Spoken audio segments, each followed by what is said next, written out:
Welcome to business mastery hub. നമ്മൾ business ചെയ്യുന്നവർക്ക് വേണ്ടി മാത്രമുള്ള പ്ലാറ്റ്ഫോമാണ്.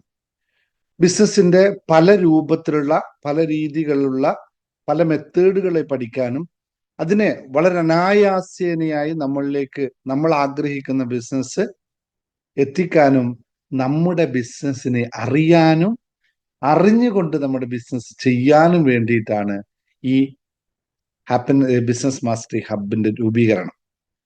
നമ്മൾ ബിസിനസ് ചെയ്യുന്നവർക്ക് ഏറ്റവും പ്രത്യേകത ഉള്ളത് എന്ന് വെച്ചാൽ, നമ്മൾ മറ്റുള്ളവരിൽ നിന്നും വ്യത്യസ്തരായിരിക്കുന്നതിന്റെ പ്രധാന കാരണം നമ്മൾ ലക്ഷ്യബോധമുള്ളവരായിരിക്കണം എന്നുള്ളതാണ്. ഒരു ബിസിനസ് വിജയിക്കണമെങ്കിൽ അടിസ്ഥാനപരമായിട്ട് എന്താണ് ഞാൻ ചെയ്യുന്നത്, എന്ത് ഞാൻ ചെയ്യണം എന്നുള്ള കൃത്യബോധ്യമുള്ളവർക്ക് മാത്രമേ ബിസിനസ് വിജയിപ്പിച്ചെടുക്കാൻ പറ്റുകയുള്ളൂ. അതുപോലെ തന്നെ അവനവൻ ചെയ്യുന്ന ബിസിനസ്സിനെ അവനവൻ അറിഞ്ഞാൽ മാത്രമേ അവനത് വിജയിപ്പിച്ചെടുക്കാൻ സാധിക്കുകയുള്ളൂ. അപ്പോൾ നോ യുവർ ബിസിനസ് എന്ന് പറയുന്നത് അത്രയും ഡീറ്റെയിൽസ് ആയിട്ടുള്ള കാര്യമാണ്. ഞാൻ ദിനേശ് മൂങ്ങത്ത്. നിങ്ങൾ ആദ്യമായിട്ടാണ് എന്നെ കാണുന്നതെങ്കിൽ, ഞാൻ UAE നിന്നുള്ള ഒരു എന്റർപ്രണർ ആണ്. അതുപോലെ തന്നെ നാട്ടിലും ഇവിടെയൊക്കെ ബിസിനസ് ഉള്ള, കുറേ വർഷങ്ങളായിട്ട് നല്ല ഒരു സെറ്റപ്പിൽ ബിസിനസ് ചെയ്തു പോകുന്ന ഒരു സാധാരണ പ്രവാസിയാണ്. അതുപോലെ തന്നെ എൻ്റെ 2 ബിസിനസ്സുമായിട്ട് ബന്ധപ്പെട്ട പുസ്തകമാണ് മാസ്റ്ററിങ് യുവർ ബിസിനസ് എന്നും, ഇപ്പോൾ തയ്യാറാക്കിക്കൊണ്ടിരിക്കുന്ന ഒരു പുസ്തകമാണ് നോ യുവർ ബിസിനസ് എന്നുള്ളതും. അതുപോലെ തന്നെ ഞാൻ ഫോക്കസ് ചെയ്യുന്ന ലോ ഓഫ് അട്രാക്ഷനിലും മൈൻഡ് മാസ്റ്ററിയിലുമാണ്. എൻ്റെ അതുപോലെ തന്നെ 5 പുസ്തകങ്ങൾ അതുമായി ബന്ധപ്പെട്ടത് നിലവിലുണ്ട്. ബാക്കി കാര്യങ്ങൾ ഡീറ്റെയിൽസ് ആയിട്ട് നിങ്ങൾ ഇവിടെ തന്നെ കാണാവുന്ന ഈ അവസ്ഥയാണ് എന്നെ പറ്റി എനിക്ക് പരിചയപ്പെടുത്താനുള്ളത്. അപ്പോൾ നമ്മൾ ബിസിനസിനെ പറ്റി സംസാരിക്കുമ്പോൾ എല്ലാവരോടും ഞാൻ പറയാറുണ്ട്, നമ്മൾ ആദ്യം സ്വന്തമായി നമ്മൾ സ്ഥിരീകരണം നടത്തേണ്ട, അല്ലെങ്കിൽ അഫർമേഷൻ ചെയ്യേണ്ട വാക്കാണ് എന്താണ്, നമ്മൾ ആരാണ്. നിങ്ങൾക്ക് എല്ലാവർക്കും അറിയാം, ഇതുപോലെ ഇതിനു മുമ്പ് എന്റെ വീഡിയോ കാണുന്നവർക്ക് എല്ലാവർക്കും അറിയാം, നമ്മൾ ആരാണെന്ന ചോദ്യത്തിന് ഒറ്റ ഉത്തരമേ ഉള്ളൂ: we are a profit makers. നമ്മൾ ലാഭമുണ്ടാക്കുന്നവരാണ്. അത് ഏത് തരത്തിൽ ലാഭം എന്നൊക്കെ അതാത് സമയത്തിനനുസരിച്ച് മാറി മറിഞ്ഞുകൊണ്ടിരിക്കുന്നതാണെങ്കിലും നമ്മൾ അൾട്ടിമേറ്റ് ഗോൾ എന്ന് പറഞ്ഞാൽ ലാഭം ഉണ്ടാക്കുക എന്ന്. അത് ഭൗതികമോ ആത്മീയമോ എന്നത് രണ്ടാമത്തെ വിഷയം. പക്ഷെ നമ്മൾ ഒരു ഡീല് ചെയ്യുന്നുണ്ടെങ്കിൽ അതിലൊരു ലാഭം ഉണ്ടായിരിക്കും. അത് എനിക്കാണോ, അല്ലെങ്കിൽ നമുക്കാണോ, അല്ലെങ്കിൽ നമ്മുടെ ഡീല് വാങ്ങിക്കുന്നവരാണോ എന്നൊക്കെ അതിന്റെ അടിസ്ഥാനത്തിൽ നമ്മൾ ചെയ്യേണ്ട കാര്യമാണെങ്കിലും, ലാഭമില്ലാത്ത ഒരു പ്രവൃത്തിയും നമ്മൾ ആരും ചെയ്യാറില്ല എന്നുള്ളതാണ് ഏറ്റവും പ്രധാനമായ സത്യം. അപ്പൊ ഇന്ന് മുതൽ അടുത്ത 2 ദിവസങ്ങൾ 2 ക്ലാസ്സുകളായിട്ട് ഞാൻ പറയാൻ പോകുന്നത് ഒരു ബെസ്റ്റ് ബിസിനസ് പ്രാക്ടീസ് എങ്ങനെയായിരിക്കണമെന്നാണ്. ഒരു ബിസിനസ്സിനെ ഡെവലപ്പ് ചെയ്യണമെങ്കിൽ, ഉള്ള തലത്തിൽ നിന്നും അടുത്ത തലത്തിലേക്ക് ഉയരണമെങ്കിൽ ഒരു കൃത്യമായിട്ടുള്ള ബിസിനസ് പ്രാക്ടീസ് എന്താണ് എന്നതിനാണ്. അപ്പൊ 8ഓളം കാര്യങ്ങളാണ് പൊതുവെ ബിസിനസ്സുമായിട്ട് ബന്ധപ്പെട്ട ആൾക്കാർ ഇതിനെപ്പറ്റി പറയുക. അപ്പോ ആ 8 കാര്യങ്ങളെ നമുക്ക് ഒറ്റ വീഡിയോയിൽ ഉൾക്കൊള്ളിക്കാൻ പറ്റാത്തതുകൊണ്ട് ഞാൻ ഇപ്പോഴും സംസാരിക്കുമ്പോൾ വളരെ വിശദമായി സംസാരിച്ചു പോകും. അപ്പോൾ നിങ്ങൾക്കത് വ്യക്തമായി മനസ്സിലാക്കാൻ സാധിക്കണം എന്നുള്ളത് കൊണ്ടാണ് അങ്ങനെ പറയുന്നത്. അപ്പോൾ എന്താണ് ഈ ബെസ്റ്റ് ബിസിനസ് പ്രാക്ടീസ് എന്ന്? ത്രൂ ഔട്ട് ദ വേൾഡ് എല്ലാ ബിസിനസ്സും, ചെറിയ ഒരു സ്ഥാപനം മുതൽ വലിയ വ്യവസായ സംരംഭം വരെ പാലിക്കേണ്ട കൃത്യമായ ബിസിനസ് പ്ലാനുകളുണ്ട്, അല്ലെങ്കിൽ സ്ട്രാറ്റജികളുണ്ട്. ഈ സ്ട്രാറ്റജി അതുകൊണ്ട് മാത്രമേ ഒരു ബിസിനസ്സിനെ വിജയിപ്പിച്ചെടുക്കാൻ സാധിക്കുകയുള്ളൂ. ഇത് വളരെ ലളിതവും ആർക്കും ചെയ്യാവുന്നതുമായ കാര്യമാണ്. ഇതെനിക്ക് ചെയ്യാൻ പറ്റില്ല, അയ്യോ ഇത് വലിയ കോംപ്ലിക്കേറ്റഡ്, അങ്ങനെയൊന്നുമില്ല. വളരെ ലളിതമാണ്. ഇനി നിങ്ങൾക്കത് മനസ്സിലാവുന്നില്ല, ലളിതമായിട്ട് മനസ്സിലാക്കി തരാൻ ആഗ്രഹമുണ്ടെങ്കിൽ നമ്മുടെ ഇതുമായി ബന്ധപ്പെട്ട ക്ലാസ്സുകളുണ്ട്. ആ ക്ലാസ്സുകൾ നിങ്ങൾക്ക് ചേരാവുന്നതാണ്. അതിലൂടെ വളരെ ലളിതമായി നിങ്ങൾക്ക് മനസ്സിലാക്കാവുന്നതാണ് എന്ന് മാത്രം ഓർമ്മിപ്പിച്ചുകൊള്ളുന്നു. അപ്പോൾ ബിസിനസ് മാസ്റ്ററി ഹബിൽ നമുക്ക് ബിസിനസിനെ പറ്റി മാത്രമാണ് സംസാരിക്കുന്നത്. പക്ഷെ ബിസിനസ് സംസാരിക്കുമ്പോഴും നമ്മൾ മനസ്സിന്റെ തലങ്ങൾ, ഒരു ബിസിനസ് വിജയിപ്പിക്കുക എന്ന് പറയുന്നത് ഒരാളുടെ മനസ്സിന്റെ ഏറ്റവും വലിയ പ്രത്യേകതയാണ്. ഒരു ബിസിനസ് വിജയിപ്പിക്കുക എന്ന് പറയുന്നത് ഒരു മനസ്സിന്റെ ഏറ്റവും വലിയ പ്രത്യേകത. നമ്മൾക്ക് എല്ലാ ബിസിനസിന്റെ പ്ലാനിങ്ങുകളും മറ്റെല്ലാം നടക്കേണ്ടത് നമ്മുടെ മനസ്സിലാണ്. അപ്പോൾ ബിസിനസ് വിജയിപ്പിക്കുന്നതിൽ മനസ്സിന് വലിയ പ്രാധാന്യമുണ്ടെന്നറിയുക. അതുകൊണ്ട് തന്നെ ന്യൂറോ സയൻസുമായിട്ട് ബന്ധപ്പെട്ടും, അല്ലെങ്കിൽ ലോ ഓഫ് അട്രാക്ഷൻ ഉപയോഗിച്ചുകൊണ്ടും, ലോ ഫോക്കസ് ഉപയോഗിച്ചുകൊണ്ടും, അങ്ങനെയുള്ള കാര്യങ്ങൾ വെച്ച് മൈൻഡ് മാസ്റ്ററി, മനസ്സിനെ എങ്ങനെ പാകപ്പെടുത്തിയെടുക്കാം എന്നതിനെ പറ്റിയിട്ടൊക്കെ ഞാൻ പൊതുവെ ക്ലാസ് എടുക്കുന്നത്. അപ്പൊ അത്തരം ക്ലാസ്സുകളിൽ ഇംപ്ലിമെന്റ് ചെയ്തുകൊണ്ട്, അതിനെയൊക്കെ ഒന്നുകൂടി മെർജ് ചെയ്തുകൊണ്ടാണ് ബിസിനസ് മാസ്റ്ററി ഹബ്ബ് മുന്നോട്ട് പോകുന്നത്. ഒന്നുകൂടി ഓർമ്മിപ്പിക്കുക. അപ്പോൾ നമുക്ക് ഇന്ന് 4 കാര്യങ്ങൾ പറയാം. ഒരു ബിസിനസ് ഡെവലപ്മെന്റിന് വേണ്ടിയിട്ടുള്ള 4 കാര്യങ്ങൾ നിങ്ങൾ എല്ലാവരും മനസ്സിലാക്കണം. Business development is A critical function for any organisation എന്നാണ് പറയുക. കാരണം വളരെ വളരെ വളരെ പ്രാധാന്യമുള്ള ഒരു സംഭവമാണ് ബിസിനസ് ഡെവലപ്മെന്റ് എന്ന് പറയുന്നത്. അത് ചെറിയ സ്ഥാപനമായാലും വലിയ സ്ഥാപനമായാലും ഒരേപോലെയാണ്, ഞാൻ നേരത്തെ പറഞ്ഞു. അപ്പോൾ ഓരോ ആൾക്കും അവരവരെ ബിസിനസ്സിനെ ഗ്രോ ചെയ്യണം, അടുത്ത തലങ്ങളിലേക്ക് എത്തിക്കണമെന്ന് ആഗ്രഹമുള്ളവരാണ് എല്ലാ ബിസിനസ്സുകാരും. പക്ഷേ പല സന്ദർഭങ്ങൾ പല സാഹചര്യങ്ങളിലൂടെ കടന്നു പോകുമ്പോൾ അത് സാധിക്കുന്നില്ല എന്നുള്ളതാണ് ഏറ്റവും പ്രധാനമുള്ള കാര്യം. അതിനുള്ള ഒരുപാട് വഴികൾ നമ്മളിവിടെ പറഞ്ഞു കൊടുക്കുന്നുണ്ട്, നമ്മളത് പഠിപ്പിക്കുന്നുണ്ട്, അതിലൊന്നും നിങ്ങൾക്ക് എല്ലാവർക്കും സാധിക്കുന്നു. അപ്പോൾ ഒന്നാമതായി പറയാനുള്ളത്, ബിസിനസ് വളർത്താൻ ആഗ്രഹിക്കുന്നു നിങ്ങളെങ്കിൽ, നിങ്ങൾക്ക് യഥാർത്ഥത്തിൽ ബിസിനസ്സിന് വളർച്ച ആഗ്രഹിക്കുന്നുവെങ്കിൽ നിങ്ങൾക്ക് ഉണ്ടാവേണ്ട ഒന്നാമത്തെ ഘടകം എന്ന് പറഞ്ഞാൽ strategic planning and goal setting എന്നുള്ളതാണ്. എന്താണിത്? നമ്മളുടെ ബിസിനസ്സിനെ പറ്റിയിട്ടുള്ള ഡിഫൈൻ എ ക്ലിയർ ഒബ്ജക്റ്റീവ് എന്ന് പറയും. എന്താണ് എൻ്റെ ബിസിനസ്സിന്റെ ഉദ്ദേശം? Why I am doing this business? അത് വളരെ ലളിതമായ അവനവന് മനസ്സിലാക്കുന്ന ഭാഷയിൽ അവനവൻ മനസ്സിലാക്കിയാൽ മതി. നമ്മളുടെ ബിസിനസ്സിനെ നോ യുവർ ബിസിനസ് എന്ന് പറയുന്നത് അതുകൊണ്ടാണ്. നമ്മുടെ ബിസിനസ്സിന് നമ്മൾക്കറിഞ്ഞാൽ നമുക്കത് എങ്ങനെ വേണം, എങ്ങനെ ചെയ്യണം എന്നുള്ള കൃത്യമായ ബോധമുണ്ടാവണമെങ്കിൽ ഒരു സ്ട്രാറ്റജിക് പ്ലാൻ നമുക്ക് വേണം. അതായത് സ്മാർട്ടായിട്ടുള്ള ഒരു എസ്റ്റാബ്ലിഷ് ചെയ്യുന്ന ഒരു ഗോൾ നമുക്ക് വേണം. എന്താണ് സ്മാർട്ട് എന്ന് പറഞ്ഞാൽ? സ്പെസിഫിക് ആയിരിക്കും. എന്താണ് എൻ്റെ ബിസിനസ്, എങ്ങോട്ട് എനിക്കത് കൊണ്ടുപോകണം, അത് മെഷറബിൾ ആയിരിക്കണം. What is the count? ഇപ്പോൾ ഞാൻ ചെയ്യുന്നത് 5 കോടിയുടെ ബിസിനസ് ആണെങ്കിൽ അടുത്ത 5 വർഷം കഴിയുമ്പോൾ ഞാൻ എത്ര കോടിയുടെ ബിസിനസ് ചെയ്യും എന്നുള്ള മെഷറബിൾ ആയിരിക്കണം. കഴിഞ്ഞ വർഷം ഞാൻ ചെയ്തത് 2.5 കോടി രൂപയാണ്, ഈ വർഷം ഞാൻ ചെയ്തത് 4 കോടിയാണ്. അപ്പോൾ അടുത്ത 5 വർഷം കൊണ്ട് ഞാൻ എത്ര നേടും എന്നുള്ള കൃത്യമായ ഗോൾ നമ്മുടെ കയ്യിലുണ്ടാവണം. അതാണ് സ്മാർട്ട് എന്ന് പറയുന്നത്. സ്മാർട്ട് എന്ന് പറഞ്ഞാൽ specific, measurable, achievable, relevant and time bound. ഇത്രയും കാര്യം വളരെ കൃത്യമായി പ്ലാൻ ചെയ്യുക തന്നെ വേണം. എങ്കിൽ മാത്രമേ ഇത് എളുപ്പത്തിൽ നമുക്ക് സാധിക്കുകയുള്ളൂ. അപ്പോൾ സ്പെസിഫിക് ആയിട്ടുള്ള, മെഷറബിൾ ആയിട്ടുള്ള, അച്ചീവബിൾ ആയിട്ട്, അതായത് അച്ചീവബിൾ എന്ന് പറഞ്ഞ ഉദാഹരണം പറയാം. ഇപ്പോൾ ഞാൻ ചെയ്യുന്ന ബിസിനസ് 1 കോടി രൂപയാണ്. അടുത്ത വർഷം ഞാൻ 25 കോടി രൂപയുടെ ബിസിനസ് ചെയ്യുന്നു. പറയാൻ വളരെ എളുപ്പമാണ് അല്ലെ? ഈ 1 കോടി രൂപയുടെ ഇൻഫ്രാസ്ട്രക്ചർ വെച്ചുകൊണ്ട് നമുക്ക് 25 കോടി രൂപയുടെ ബിസിനസ് ചെയ്യാൻ ഒറ്റ വർഷം കൊണ്ട് സാധിക്കും. പക്ഷെ സാധിക്കണമെങ്കിൽ അതിനനുസരിച്ചുള്ള ഇൻഫ്രാസ്ട്രക്ചറും അതിനനുസരിച്ച് ഹാർഡ് വർക്കും നമ്മൾ ഇട്ടേ പറ്റുള്ളൂ. അപ്പോൾ അച്ചീവബിൾ ആണോ ഈ സെറ്റ് ചെയ്തത് എന്ന് നമ്മൾ തീരുമാനിക്കുകയും അത് അച്ചീവ് ചെയ്യാനുള്ള നടപടി, അതായത് ഇൻഫ്രാസ്ട്രക്ചർ ഡെവലപ്പ് ചെയ്യുകയും വേണം എന്നുള്ളതാണ് അച്ചീവബിളിനെ കൊണ്ട് ഉദ്ദേശിക്കുന്നത്. അൺഅച്ചീവബിൾ എന്നല്ല, അത് അച്ചീവ് ചെയ്യാൻ പറ്റുമോ എന്നതിനപ്പുറത്തേക്ക് ഇന്നെന്ന പ്രക്രിയകളിൽ കടന്നു പോയാൽ എന്നെ കൊണ്ട് പറ്റും, അപ്പോൾ then I will do it എന്ന് പറയുന്ന അച്ചീവബിൾ ആയിരിക്കണം നമ്മുടെ ഗോൾ സെറ്റിംഗ്. അല്ലെങ്കിൽ അതുപോലെ റിലവന്റ് ആയിരിക്കും. എന്താണ് റിലവന്റ് കൊണ്ട് ഉദ്ദേശിക്കുന്നത് അറിയാമോ?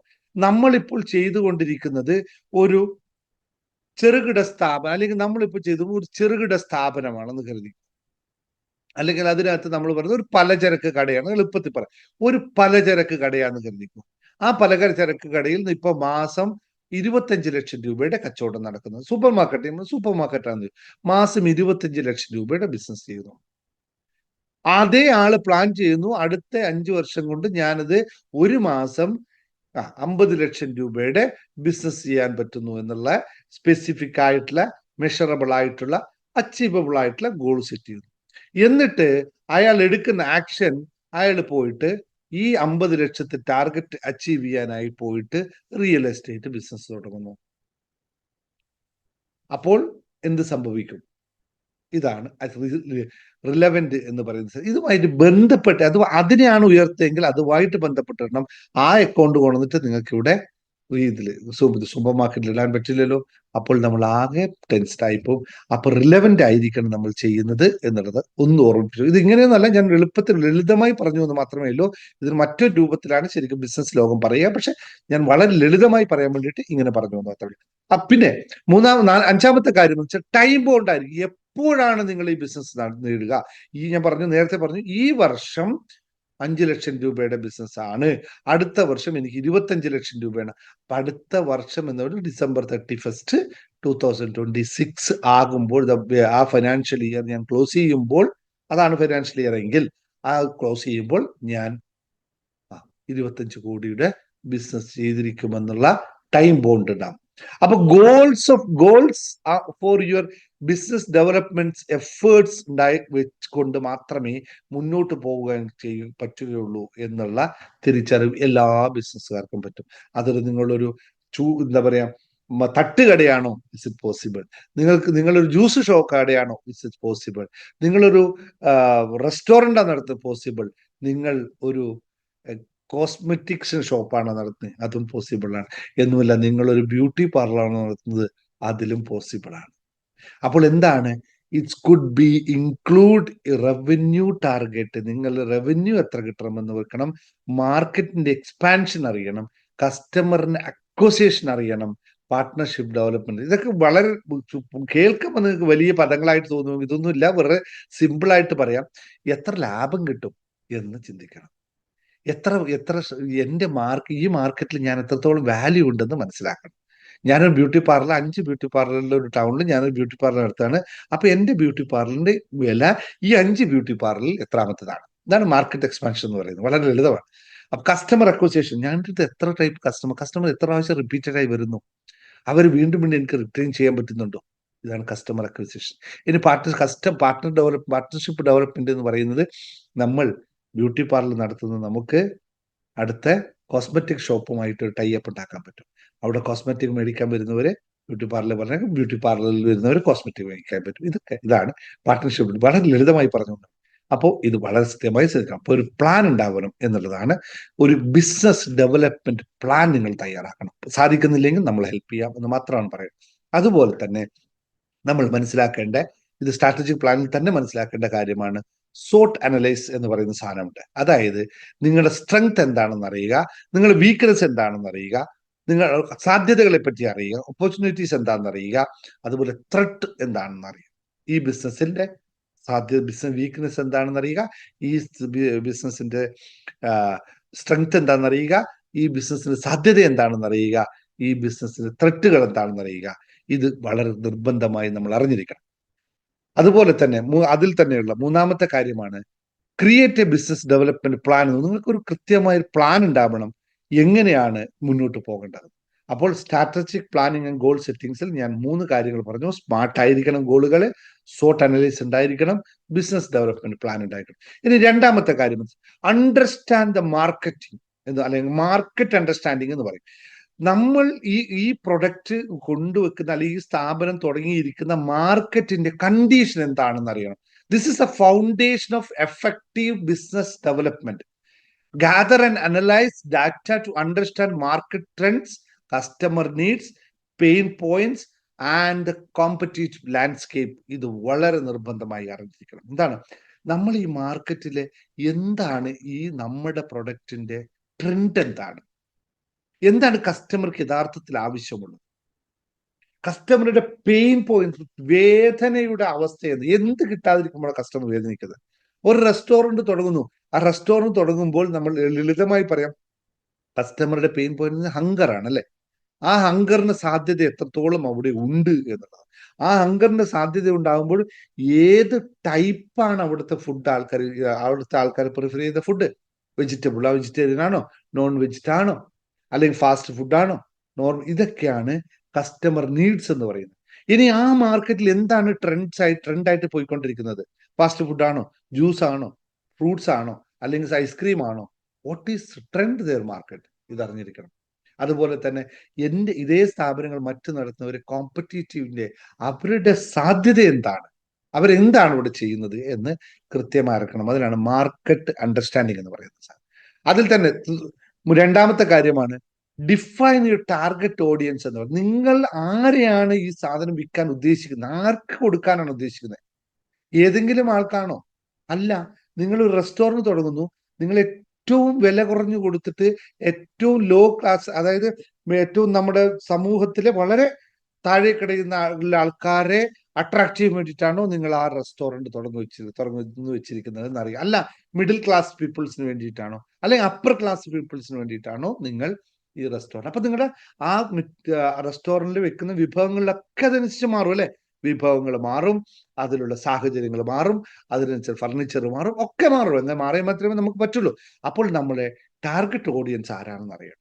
ഇപ്പൊ ഒരു ബ്യൂട്ടി പാർലർ നടത്തുന്നു, ആരാണ് നിങ്ങളുടെ ടാർഗറ്റ് ഓഡിയൻസ്? കല്യാണം കഴിക്കുന്ന കുട്ടികളാണോ, അല്ലെങ്കിൽ ടീനേജേഴ്സ് ആണോ, അല്ലെങ്കിൽ വാർദ്ധക്യം വന്നവരാണോ? ഇതറിയണം. കാരണം ഇവിടെ രണ്ട് ടെക്നിക്ക്, രണ്ട് രീതിയിലാണ് അപ്രോച്ച് ചെയ്യുന്നതെന്ന് അറിയണം. ഇതൊന്ന് ശ്രദ്ധിക്കുക. അതുപോലെ തന്നെ മൂന്നാമത്തെ കാര്യം ഇതിനകത്ത്, അണ്ടർസ്റ്റാൻഡ് യുവർ കോമ്പറ്റീറ്റർ.